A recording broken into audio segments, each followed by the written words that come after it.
মাত্র 1500 টাকা আর এক রাশ স্বপ্ন নিয়ে পটুয়াখালীর তরুণ মেহরাব হোসেন ইমন। আজ তার ফার্মের মূল্য 10 লাখ টাকারও বেশি। এক সময় শখ, এখন তার প্রধান পেশা। ইমনের শুরুটা হয়েছিল একেবারেই সাধারণভাবে, বন্ধুর বাসার ছাদে মাত্র 5 জোড়া ফাইটার মাছ নিয়ে। তখন বারবার ব্যর্থতা এসেছে, পানির মান, খাবার, রোগ ব্যাধি সবই ছিল চ্যালেঞ্জ। তবু হাল ছাড়েননি তিনি। বাবার উৎসাহে নিজের বাড়ির পুরনো মুরগির খামার কি বানিয়ে ফেললেন নতুন ফার্ম। 2021 সালে নতুন করে শুরু করা সেই ফার্ম এখন এক বিশাল সাফল্যের নাম। 18% জমিতে 3টি আধুনিক ফার্ম, যেখানে আছে 10 থেকে 15 হাজার রঙিন মাছ, ফাইটার, গাপ্পি, মলি, প্লাটি, অ্যাঞ্জেল, অ্যাকোয়ারিয়ামের সব জনপ্রিয় জাতি। আমি বাংলাদেশ ইউনিভার্সিটির প্রফেশনালস বিইউপি থেকে LLB এবং LLM সম্পন্ন করেছি। বর্তমানে আমি এই রঙিন মাছ সেক্টরে কাজ করতেছি।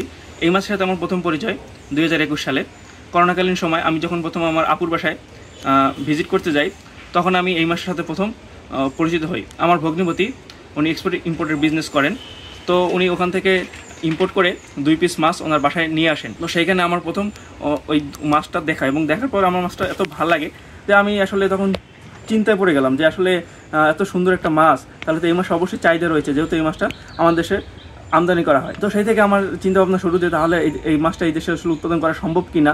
তো সেখান থেকে আমি বিভিন্ন ধরনের YouTube channel, online page, Facebook page, এগুলোর মাধ্যমে আমি আস্তে আস্তে জানাশোনা বা যে নলেজ সেটা গ্যাদার করা শুরু করলাম। এই মাছ নিয়ে কাজ করার উদ্দেশ্যে আমি ঢাকার কাটাবন যে পশুর যে মার্কেট রয়েছে, পশু পাখি মাছ, সেখান থেকে আমি গিয়ে প্রথমে 5 জোড়া মাছ 2000 টাকা দিয়ে সংগ্রহ করে নিয়ে আসি। প্রথম যে মাছগুলো এনেছিলাম সেগুলো মাছগুলো ছত্রাকে আক্রান্ত হয়ে মারা যায়। এরপর এটা কিন্তু আমার জন্য একটা সেটব্যাক ছিল। এরপর আমি আবার ডোমেনে গিয়ে টাকা পয়সা বিভিন্নভাবে ম্যানেজ করে আত্মীয়স্বজনের কাছ থেকে ধার করে আবার নতুন করে বেশ কিছু মাছ অনলাইনে অর্ডার দিই। অর্ডার দেওয়ার পরে আমি সেখান থেকে প্রথম ব্রিডিংয়ে সাকসেসফুল হই। তো প্রথম আমি অত পরিমাণে ফ্রাই বাঁচাতে পারিনি। তো বর্তমানে আলহামদুলিল্লাহ এখন কিন্তু ভালো পরিমাণে ফ্রাই আমার হয়। প্রতি মাসে তিনি বিক্রি করেন 50,000 থেকে 1 লাখ টাকার মাছ, যা কুরিয়ারের মাধ্যমে যায় দেশের নানা প্রান্তে। এখন তার চোখ বিদেশি বাজারে, বাংলাদেশি রঙিন মাছ রপ্তানির স্বপ্নে।